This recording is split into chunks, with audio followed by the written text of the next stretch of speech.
الحمد لله وكفى وسلام على عباده الذين اصطفى أما بعد فأعوذ بالله من الشيطان الرجيم بسم الله الرحمن الرحيم ولا تقولوا لمن يقتل في سبيل الله أمواتا بل أحياء عند ربهم ولكن لا تشعرون وَلَنَبْلُوَنَّكُمْ بِشَيْءٍ مِّنَ الْخَوْفِ وَالْجُوعِ وَنَقْصٍ مِّنَ الْأَمْوَالِ وَالْأَنفُسِ وَالثَّمَرَاتِ وَبَشِّرِ الصَّابِرِينَ الَّذِينَ إِذَا أَصَابَتْهُم مُّصِيبَةٌ قَالُوا إِنَّا لِلَّهِ وَإِنَّا إِلَيْهِ رَاجِعُونَ أُولَٰئِكَ عَلَيْهِمْ صَلَوَاتٌ مِّن رَّبِّهِمْ وَرَحْمَةٌ وَأُولَٰئِكَ هُمُ الْمُهْتَدُونَ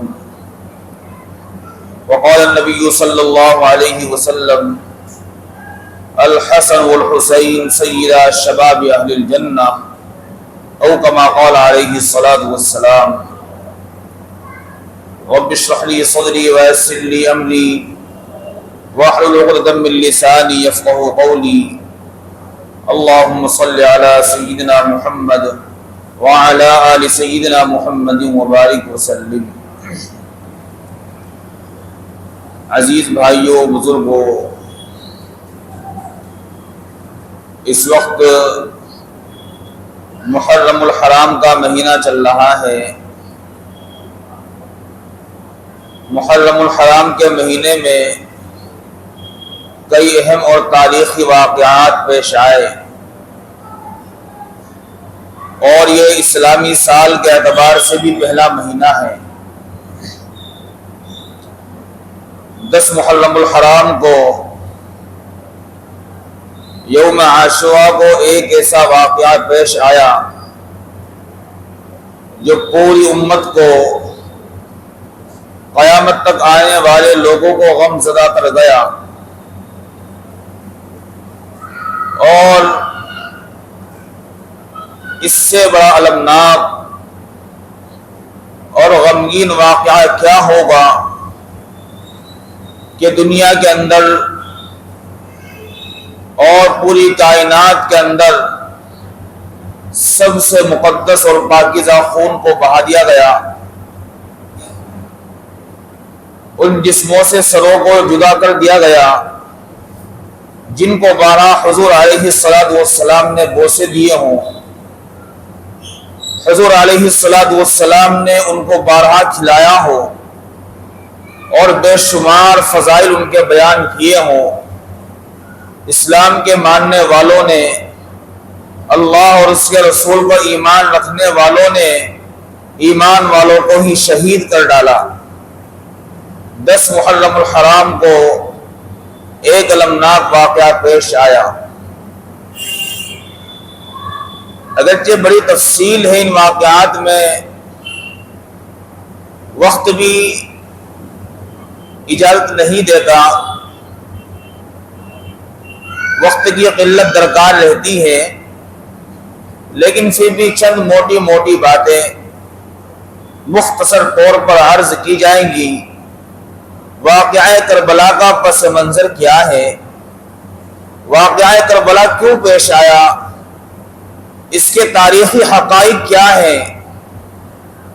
یہ ساری کی ساری باتیں آج کی گفتگو میں آ جائیں گی۔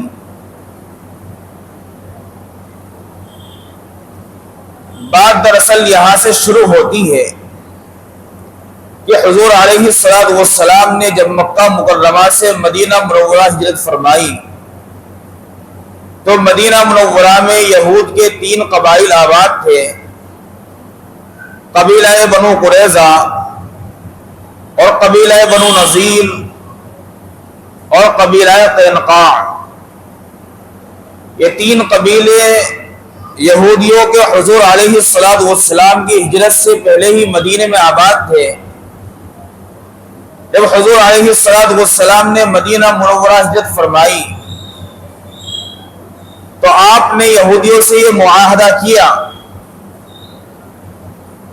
کہ ہم آپس میں نہیں لڑیں گے، یہودی اور مسلمان آپس میں ایک دوسرے کے معاون بن کر مدینہ شہر کی حفاظت کریں گے۔ اگر کوئی باہر کا آدمی آ کر حملہ کرتا ہے، اگر وہ یہودیوں پر حملہ کرتا ہے تو مسلمان یہودیوں کا ساتھ دے کر باہر کے دشمنوں کا مقابلہ کریں گے، اور اگر باہر کا آدمی آ کر مسلمانوں پر حملہ کرتا ہے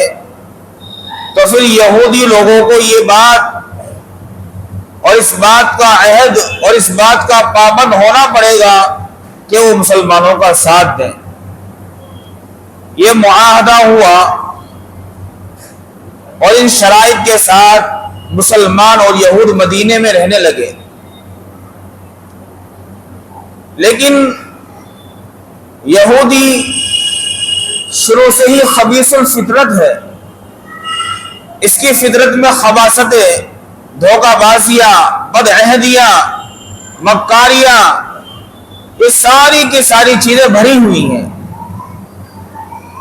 جس قوم نے نبیوں کو نہیں چھوڑا، جس قوم نے اللہ تعالیٰ کے برگزیدہ پیغمبروں کو ذبح کر دیا، اور جس قوم نے موسیٰ علیہ السلام کو بالکل عین موقع پر آ کر کہا اذهب انت وربك فقاتلا انا هنا قاعدون، کہ تم اور تمہارا رب لڑنے کے لیے جائے، ہم تو یہاں بیٹھے ہوئے ہیں۔ وہ قوم کس طریقے سے اسماعیل کی اولاد سے پیدا ہونے والے محمد رسول اللہ صلی اللہ علیہ وسلم کا ساتھ دے سکتی تھی؟ بہرحال ان لوگوں نے اپنی پرانی روش کو اختیار کیا، اور جب کفار مکہ نے مسلمانوں پر حملہ کیا تو یہود نے بجائے مسلمانوں کا ساتھ دینے کے مسلمانوں کے دشمنوں کا ساتھ دیا۔ بار بار عہد ٹوٹتا رہا، اور حضور علیہ السلام ان کو اس بات پر توجہ دلاتے رہے کہ ہمارے اور تمہارے درمیان یہ معاہدہ ہو چکا ہے، لیکن تم اپنے وعدے کی خلاف ورزی کر رہے ہو، معاہدے کو توڑ رہے ہو،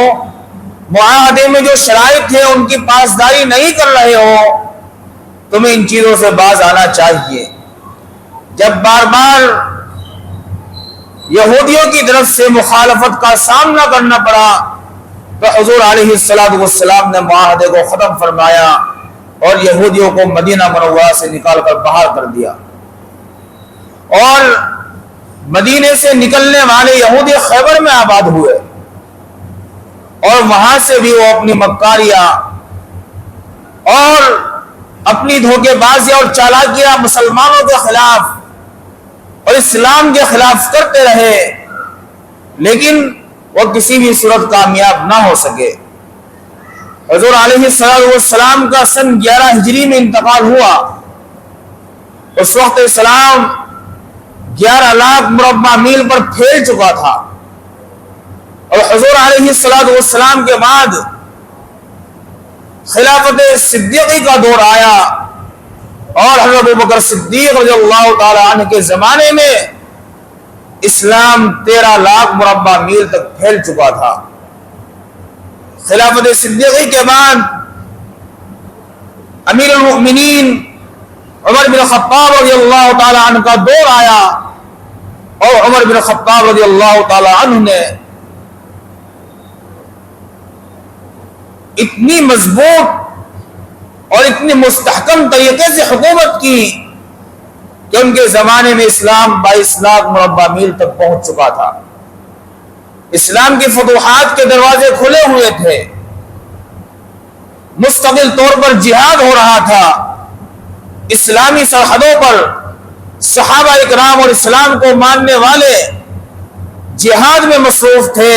اعلاء کلمت اللہ کے لیے اپنی جان اور مالوں کو قربان کر رہے تھے۔ ان کے زمانے میں کسی کی ہمت نہیں ہوئی کہ کوئی فتنہ سر ابھارے۔ جیسے ہی کوئی فتنہ اسلام کے خلاف اٹھتا تھا اور سر ابھارتا تھا، فوراً عمر بن خطاب رضی اللہ تعالی عنہ اس کی سرکوبی اور سدباب کے لیے اقدامات کیا کرتے تھے، اور اس کو فوراً ختم کر دیا کرتے تھے۔ عمر بن خطاب رضی اللہ تعالی عنہ نے 10 سال ایک مثالی حکومت کی، اور مسلمانوں کی حکومت کو، مسلمانوں کی خلافت کو ایک مضبوط ترین حکومت بنا دیا۔ ادھر یہودی پریشان ہیں، کچھ نہیں کر پا رہے ہیں، ساری سازشیں، ساری چالاکیاں، ساری مکاریاں، سب کچھ ان کی ناکام ہوتی جا رہی ہیں۔ پھر دور آتا ہے ذو النورین خلیفہ سوم عثمان بن عفان رضی اللہ تعالی عنہ کا۔ عثمان بن عفان رضی اللہ تعالی عنہ نے بھی ابتدائی دور میں جاندار حکومت کی، اور ان کی حکومت میں شروع کے 6 سال بہت شاندار گزرے، اور انہوں نے اتنے اقدامات کیے کہ ان کے زمانے میں اسلام کا جو رقبہ تھا وہ 35 لاکھ مربع میل کو پہنچ چکا تھا۔ 35 لاکھ مربع میل پر عثمان بن عفان رضی اللہ تعالی عنہ کی خلافت تھی، جو مسلمانوں کو اور اسلام کے ماننے والوں کو اللہ تعالیٰ کے احکامات پر پابند کر رہی تھی۔ ادھر یہودی مستقل سازشیں کر رہے تھے، اور یہودیوں میں سے ایک یہودی عبداللہ ابن سبا جس کا نام ہے، وہ مسلمانوں میں مسلمان بن کر اور مسلمانوں کا لباس پہن کر اور مسلمانوں کا چہرہ بنا کر مسلمانوں میں داخل ہوتا ہے، اور اپنے آپ کو یہ ظاہر کرتا ہے کہ وہ مسلمان ہے، حقیقت میں وہ یہودی ہوتا ہے۔ اور پھر اس نے اپنی طرف سے مختلف عقائد گھڑے، اور جو لوگ نئے نئے مسلمان ہوتے تھے وہ ان سے ملتا تھا اور ان کی ذہن سازی کیا کرتا تھا۔ اسی دوران عبداللہ ابن سبا جو ایک یہودی تھا، اس کا ایک عقیدہ یہ بھی تھا، اور وہ مسلمانوں میں کسی بھی طریقے سے اختلاف اور انتشار کروانا چاہتا تھا۔ اس نے یہ نعرہ لگایا کہ اصل خلافت کے جو مستحق ہیں وہ علی رضی اللہ تعالی عنہ ہیں، عثمان بن عفان رضی اللہ عنہ نہیں ہے۔ اس کا نعرہ یہ تھا کہ ہر نبی کا ایک وصی ہوتا ہے،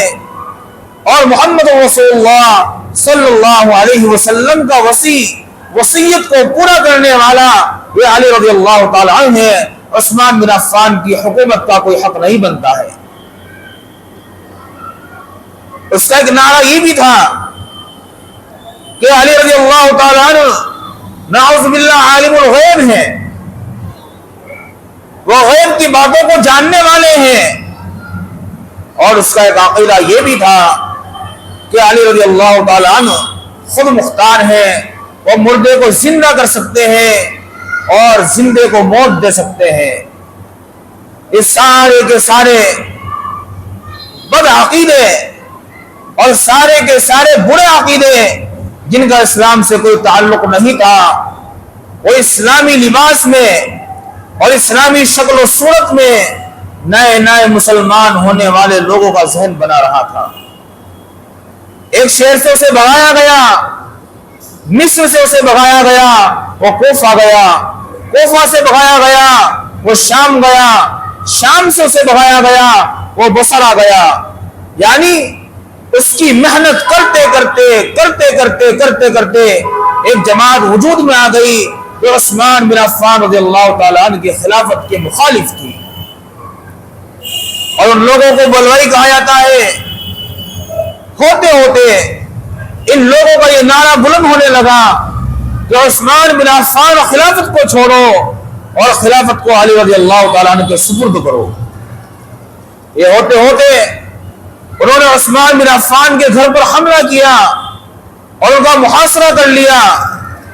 اور 40 دن تک ان کا کھانا اور پانی بند رکھا۔ عثمان بن عفان کو یہ کہا گیا کہ تم خلافت کو چھوڑ دو، تو عثمان بن عفان رضی اللہ تعالیٰ نے کہا میں خلافت کو نہیں چھوڑ سکتا، کیونکہ حضور علیہ السلام نے فرمایا تھا اے عثمان، ایک جماعت آئے گی جو تجھے خلافت سے دور کرے گی، خلافت کو چھیننا چاہے گی، تم خلافت کی قمیص کو پہنے رہنا، میں خلافت کو نہیں چھوڑ سکتا، میری جان تو جا سکتی ہے لیکن میں مسلمانوں کو ان کے حال پر چھوڑ دوں، ان سے دستبردار ہو جاؤں، یہ نہیں ہو سکتا۔ بہرحال یہ کارروائی کرتے کرتے انہوں نے عثمان بن عفان رضی اللہ تعالیٰ عنہ کو شہید کر دیا۔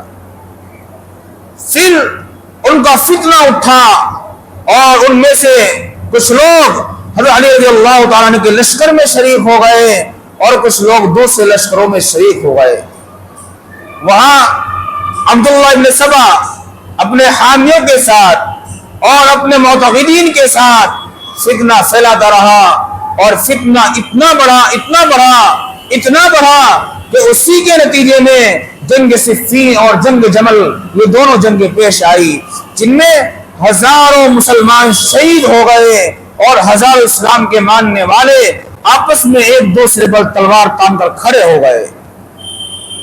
اندازہ لگائیے، ہم یہ سمجھتے ہیں کہ ایک آدمی کیا کر سکتا ہے، ایک آدمی کیا نہیں کر سکتا۔ عبداللہ ابن سبا اگرچہ مذہب کے اعتبار سے، قوم کے اعتبار سے وہ یہودی تھا، لیکن اس کے دل میں فتنے کی آگ تھی، اسلام مخالف تھا، اور اس نے آپس میں جو مسلمان جو صحابہ ایک دوسرے پر جان نشاور کرنے والے تھے، ایک دوسرے پر کے لیے قربانیاں دینے والے تھے، آپس میں دونوں کو اس طرح سے کھڑا کر دیا اور دونوں ایک دوسرے کے قاتل بن گئے۔ یہ سلسلہ چلتا رہا۔ عثمان بن عفان رضی اللہ تعالیٰ عنہ کی خلافت کے بعد علی رضی اللہ تعالیٰ عنہ چوتھے خلیفہ منتخب ہوئے۔ اب پھر خلافت کا نظام چل پڑا۔ اب بدعقیدہ لوگوں کی یہ بات کیسے ہضم ہو سکتی تھی؟ مسلمان ترقی کرے، اسلام پھیلے، تو ان لوگوں نے مشورہ کیا کہ ہم 3 صحابہ کو فجر کی نماز میں شہید کر دیں گے، اور 3 صحابہ، نمبر 1 علی رضی اللہ تعالیٰ عنہ، نمبر 2 امیر معاویہ رضی اللہ تعالیٰ عنہ، اور نمبر 3 حضرت عمرو بن عاص رضی اللہ تعالیٰ عنہ، کہ ہم ان تینوں کو شہید کر دیں گے۔ بہرحال اس کے لیے لوگوں کو منتخب کیا گیا، 3 آدمی اس کام کے لیے منتخب ہوئے، اور پلان یہ بنایا گیا، نظام یہ متعین ہوا کہ جیسے ہی حضرات فجر کی نماز میں آئیں گے تو فوراً زہر آلود خنجر سے ان پر وار کرنا ہے، ان کو شہید کر دینا ہے۔ حضرت علی رضی اللہ تعالیٰ عنہ فجر کی نماز پڑھانے کے لیے جیسے ہی اپنے یہاں سے نکلے تو فوراً اس متعین آدمی نے زہر آلود خنجر سے ان پر حملہ کیا، اور اتنی زوردار حملہ کیا کہ وہ آخر تک ان حملوں کی تاب نہ لا سکے، اور ان زخموں میں ہی ان کا انتقال ہو گیا، وہ شہید ہو گئے۔ اللہ کا یہ کرنا ہوا کہ 2 صحابی، ایک صحابی تو کسی عذر کی وجہ سے فجر کی نماز میں تشریف نہیں لا سکے، اور ایک صحابی پر جیسے ہی حملہ کیا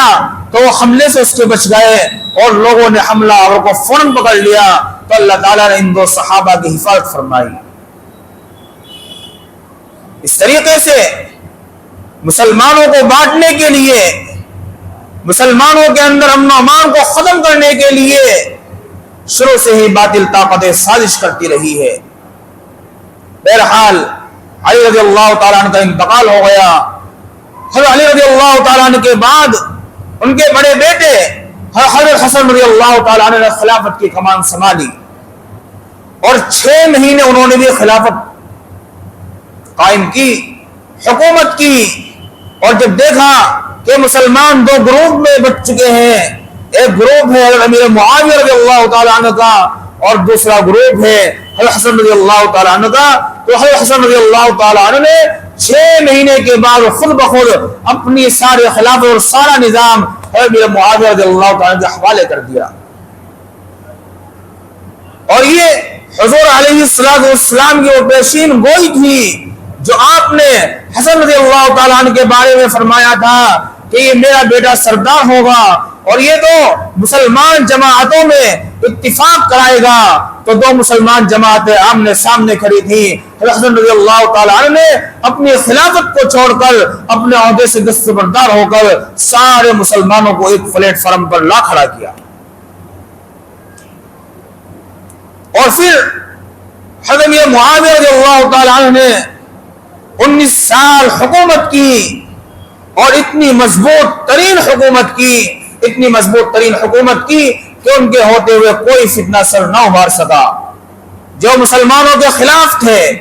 جو مسلمانوں کا امن و سکون ختم کرنا چاہتے تھے، امیر معاویہ رضی اللہ تعالیٰ عنہ نے چن چن کر ان کو ختم کیا گیا اور ہر فتنے کا سدباب کیا گیا، ہر فتنے کو جڑ سے ختم کر دیا گیا۔ 19 سال امیر معاویہ رضی اللہ تعالیٰ عنہ نے حکومت کی۔ جب امیر معاویہ رضی اللہ تعالیٰ عنہ کی عمر 60 سال کی ہوئی اور وہ بوڑھے ہو گئے، ضعیف ہو گئے، تو انہوں نے چند بڑے صحابہ کے مشورے سے اپنے بیٹے یزید کو خلیفہ نامزد کر دیا، اور یہ صرف اس وجہ سے تھا کہ کیونکہ مسلمان ایک بڑے ہنگامے کے بعد نکلے تھے اور مسلمانوں میں بڑی بڑی جنگیں آپس میں ہو چکی تھی، ہزاروں مسلمان شہید ہو چکے تھے۔ یہ صرف اس وجہ سے تھا کہ خلافت بنو امیہ میں رہے اور پھر مسلمان آپس میں انتشار کا شکار نہ ہو، مسلمانوں کا شرارہ نہ بکھرے۔ ان کو رائے دینے والے حضرت مغیرہ بن شعبہ رضی اللہ تعالیٰ عنہ اور 2 سے بڑے جلیل القدر صحابہ بھی تھے۔ کیوں؟ اس لیے کہ بنو امیہ کے ساتھ اہل ایران، اہل دمشق اور بہت سارے ممالک کے لوگ تھے جو ان کا ساتھ دے رہے تھے، لیکن اس وقت چند دوسرے بڑے صحابہ بھی موجود تھے، جیسے ابو بکر صدیق رضی اللہ تعالیٰ عنہ کے بیٹے عبد الرحمن بن ابی بکر موجود تھے، عمر بن خطاب کے بیٹے عبداللہ بن عمر موجود تھے، حضرت زبیر کے بیٹے عبداللہ بن زبیر بھی موجود تھے، اور حضور علیہ السلام کے نواسے حضرت حسین رضی اللہ تعالیٰ عنہ بھی موجود تھے۔ لیکن مصلحتاً اور حکمتاً ان حضرات کو خلیفہ منتخب نہیں کیا گیا، بلکہ حضرت امیر معاویہ رضی اللہ تعالیٰ عنہ نے صرف مسلمانوں کی بھلائی کے لیے صاف نیت کے ساتھ اور صاف دل کے ساتھ اپنے بیٹے یزید کو منتخب کیا۔ اور پھر جب امیر معاویہ رضی اللہ تعالیٰ عنہ کا انتقال ہو گیا تو یزید نے خلافت کی کمان کو سنبھالا اور تمام اپنے گورنروں کو یہ خطوط جاری کیے کہ میرے نام پر لوگوں سے بیعت لو۔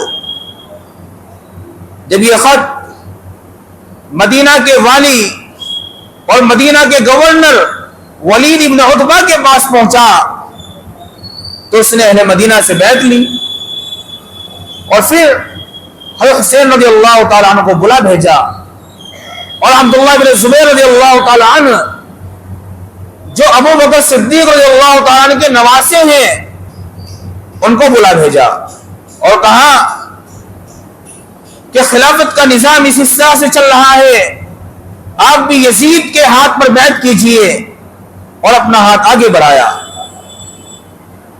ان دونوں صحابہ نے کہا کہ آپ ہمیں سوچنے کا موقع دو، ہم اپنا فیصلہ بعد میں بتائیں گے۔ ولید بن عتبہ پھر بھی نیک ذہن کا آدمی تھا، اس نے کہا ٹھیک ہے سوچ لیجیے، اور یہ اس کے دربار سے نکل گئے، اور راتوں رات انہوں نے مدینے کو چھوڑ کر مکہ مکرمہ کا رخ کیا، اور یہ دونوں صحابہ حسین رضی اللہ تعالی عنہ اور عبداللہ بن زبیر رضی اللہ تعالی عنہ دونوں مکہ مکرمہ پہنچ گئے۔ یہ تاریخی فلسفہ ہے